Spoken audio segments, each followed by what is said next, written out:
Hey Jib, TCGShek here. I've got an update on the Gardevoir deck, and I took this build over to the League Cup in Stirling. There was 17 players overall, and did really well this time. And I'll go through the changes, why I made them, and what happened in the tournament. Alright, so the deck here. I'll go through the full deck itself. That's going to annoy me. We'll go through the full deck itself. And I'll point out the changes I've made. Free Mega Gardevoir. I already explained that I really liked it at free. Not really think I'm going to change that, so I'll stick with free. As I said last time, I wanted to test out playing free of the regular Gardevoirs. When I started playing it, this was actually the first time I actually tried free. When I started playing it at the League Cup, I did feel like it was too few to begin with, but as the day went on, I started adapting to playing with just the free, and it did feel it was better towards the end. I probably will stick with free, just because it did feel like it was better towards the end. I was able to add a few more cards to help me out. I played 4 Shamans. 4 Shamans kind of standard in this now. And 2 Hoopas and 2 Dragonites. And for the tech monsters, well, Pokemons, I only play the 1 Rattata now. I feel Rat's ability is extremely strong and not worth dropping. So the 2 cards, if you watched my last video that I took out, are the 1 Gardevoir and the 1 Hawlucha. At the end I'll go through them of why I made the decisions. 3 Sycamores, I stick with 3. I really like the number. 2 Ents, 2 Lysanders, 2 Hex. I can't even see the Hex. I like these at 2s, and I like the 2 Hex and Gardevoir. It's really strong now, especially with Volcanion seeing a lot more play and Desiplume seeing a lot more play. Seeing the second Hex is definitely worth putting in Gardevoir. I played the 1 Lily and didn't use it that much, but I have a feeling that when I take it out, I'll probably miss it, or maybe I play a bit more. Maybe I'll see it being more useful. But so far, Lily was probably my less used one. It's more for the late game. Like, you don't want to discard your hand for a Sycamore. You can't end because you have too few cards. So I've not got to that point. So I'll need to play around a bit more with Lily before I have my own thoughts on it. If anything, I could drop this for a 4th Sycamore.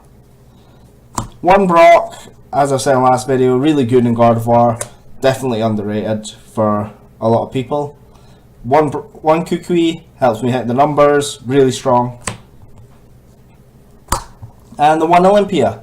I said I wanted to take the Olympia out last time, but seeing the rise in popularity of Desiplume, I felt like I couldn't risk taking this out. That I just needed to keep it in just because of Desiplume. It's my retreat if I don't have items, basically. 4 links just to make sure I see it. 4 VS Seekers, 4 Ultra Balls, 3 Trainer's Mail. These are all cards that's the same as last time. 3 Mega Turbo, 2 Escape Ropes this time. The Escape Rope I felt was better than the Hawlucha. I cut off the Hawlucha for the Escape Rope because I feel like getting the retreat yourself a lot of times is more important. and is really the main reason I use this. I'm thinking about maybe going 1-1 with switch and escape rope, but I don't like having the one-off text like this, as sometimes I can tell I'm going to get the switch and I'm going to think, oh, I wish it was an escape rope, or vice versa. So personally, I just like to have it as 2. I've not yet tried it with 1-1, so I might try it and see, because I know the game you can go through your deck super quick, so it might be worth a shot for this. And the one super rod, just a good card in general. 2 Skyfields in the 1 parallel city, which I've explained in the last video for regionals, and the 8 fairy energy. So the changes I've made from the last one was I put in a second escape rope, and I've put in a Lily, wherever she is. And the cards I took out were the regular card and the Halucha. Halucha, it is a good ability, it gives you 10 extra damage on your Mega Guard, but I feel overall getting the kind of switching your Pokemon on the escape rope just feels at the moment a lot stronger, especially with people starting attacking free Lysanders as well. The Lysander stalls gonna get seen a lot more, so I feel like escape rope is a better choice right now. I think before the Desiplume taken over, and like maybe before Sun and Moon a little bit, the Halucha might have been a lot better that way, because there was less Lysander, so you weren't forced to use escape rope a lot back then. And Yveltal was big, play this, they have to switch it out so you can play your items if that's a big deal, which was one of the reasons you played escape rope, but at the time Halucha was probably better. But I feel like now the escape rope's the better choice right now. And the other one, I took out the 1 Gardevoir, so I'm less likely to start on a Gardevoir, but I felt pretty good having only 3 to have the 1 extra consistency card. I did play it, I think once, but it was nice to know that I've got another consistency card over starting something, which also ties into the change on this as well. So losing out on 1 Pokemon that you would want to be the start sometimes means you'll probably want to find an escape rope just to get it away, which Halucha doesn't do. So playing the second one added another option to get rid of it. That's the deck. And for the Stirling League Cup, there was 17 people, so there was 5 rounds overall, and the top cup was top 4. Round 1, I ended up going against the Brilliant Arrow Gardevoir. It was one of my mates, Stephen, from my locals. I ended up losing this one. Both games, first game, 1 Hoopa was prized. I started 1 Hoopa. It was not great. I couldn't really set up because of that. Round 2, and I had a second Hoopa start. It was a bit closer, but he managed to get the set up pretty quickly in this one, while I was still trying to set up. So he managed to get to the point where he can one-hit me. That was the biggest problem I had. I was too slow in setting up. Wasn't a big deal in that one. First game, first round is a loss. Round 2, I ended up going against another one from my locals, Sean. He played Mega Mewtwo, which was one of the reasons I decided to take this deck in, because I knew he was playing it, and just so happened I went against him. Gardevoir is pretty much going to just destroy Mewtwo. It's an auto win for me. There is nearly nothing he could do. At most he can hope for is Eye Brick, and he kills the active I've got. Round 3 is another locals, Liam. He played Lorantis Plume in this one. For this one, as a win, I will say it was my toughest win. I had to go through so much of my deck under item lock, which is really difficult, to find all the Pokemon on it, just to be able to get the one-hit KO on the Lorantis. That is what saved me in this entire match. But it was because I needed to get a full bench and a Kukui just to hit the 210 to kill the Lorantis. And that was difficult to do under item lock, I will say that. But it was a tough match. If I'm right, it was 2-1. I can't remember. But in the end, I was able to win that one, which put me on to 2-1-0 after round 3. Round 4, I ended up going against Christopher McCafferty.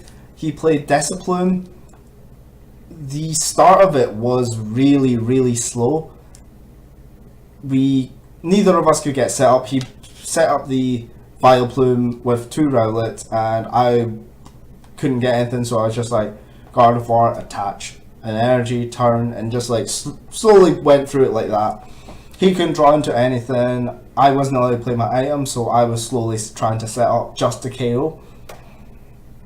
But because he wasn't able to get set up, I was able to KO the Rowlets. Well, the 1 Rowlet, then the Vileplume, which meant he could use items again to try to search something out, but he wasn't able to, so I was able to win that game. Second game, he got set up very quickly. I couldn't really do anything from there. It's why I don't like the Plume matchup. In my opinion, it's really luck based, because it's either, do I have a supporter to play? No, I can't play. It's too luck based in that one. And also you have to see whether your opponent can set up or not. Out of all the matches, I feel Plume is the most luck based instead of skill based kind of thing. Obviously the weakness ones, like against Mega Mewtwo, Gardevoir is just going to win that one, so there's nothing they could do. They know they've lost, but against a Plume deck, you can win, but it's whether, do I have Sycamore? Do I have a Lysander? Do I have some sort of draw power? I don't like the Plume. Let's just say that. But in the end, it was a draw. We started around game 3, and there was not a lot of time left, so we ended up drawing. Round 5, I was against Jordan Smith. He played Lorantis Plume.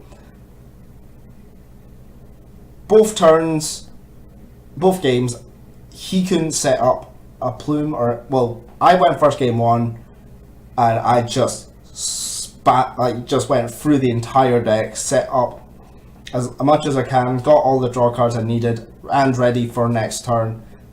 He even thought there's nothing he can really do, so I just ended up just sweeping it from there. Game 2, he couldn't get the setup on the Vileplume, so again I just went through the deck, just built everything up, and he could not stop me from that. Once I've set up, there's little Lorantis Plume can do, because I do 2-hit KO them, while they still need to set up their Lorantis to get the 2-hit KO on me. So I felt like Lorantis Plume was more in favor of Gardevoir compared to Desiplume. Decidueye being a bit tankier, meaning it is a bit harder to knock them out.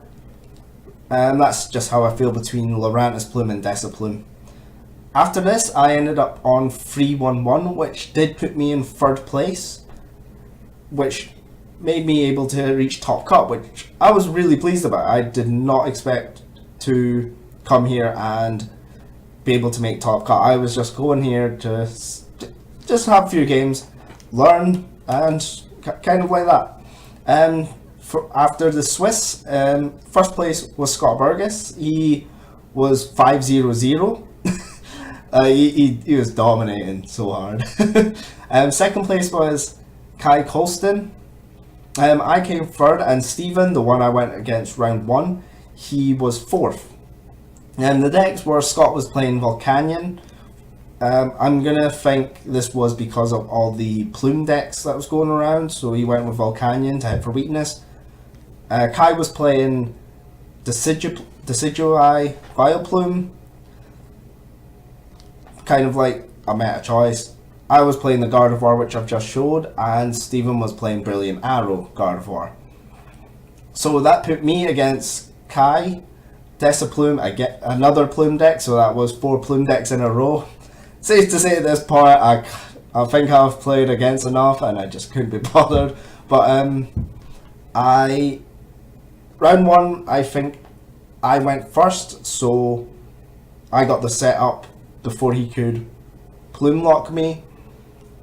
Able to win that one. The Lugia was the main attacker for him in this one, just so it can do 80. His second Lugia was prized. He said to me that kind of made the difference, having that second Lugia prized. I wasn't sure what his thought process was, so I can't really comment much on that. Game 2, 2 of his auditors were prized, and if he can't lock me, I kind of win from there, because yes, he is tankier, but I get my damage more consistently, kind of thing. So I end up winning against Kai and put me into the final against Scott Burgess, who managed to beat Stephen. P.S. Stephen got a game loss because he wrote the deck list wrong. So Scott only needed to win the one game. As you wrote, it was a mistake that he made. He rushed the deck list thing on the way to Stirling, so it's something you'll learn from next time, I guess. For me, I've yet to have a mistake. Touch wood.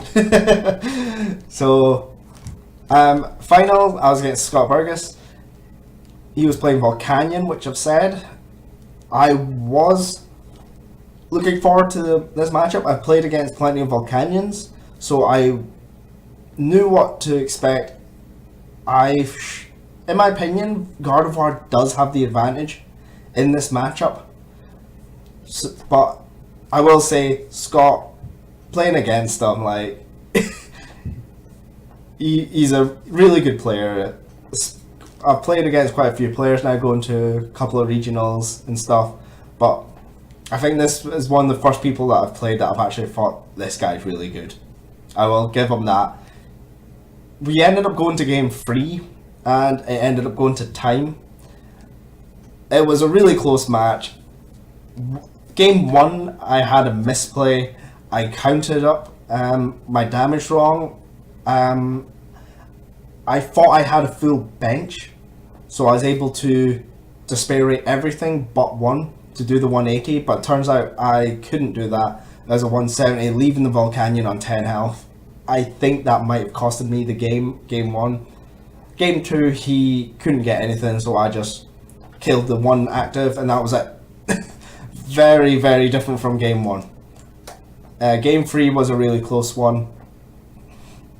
After time, it was his turn, so he had turn 0.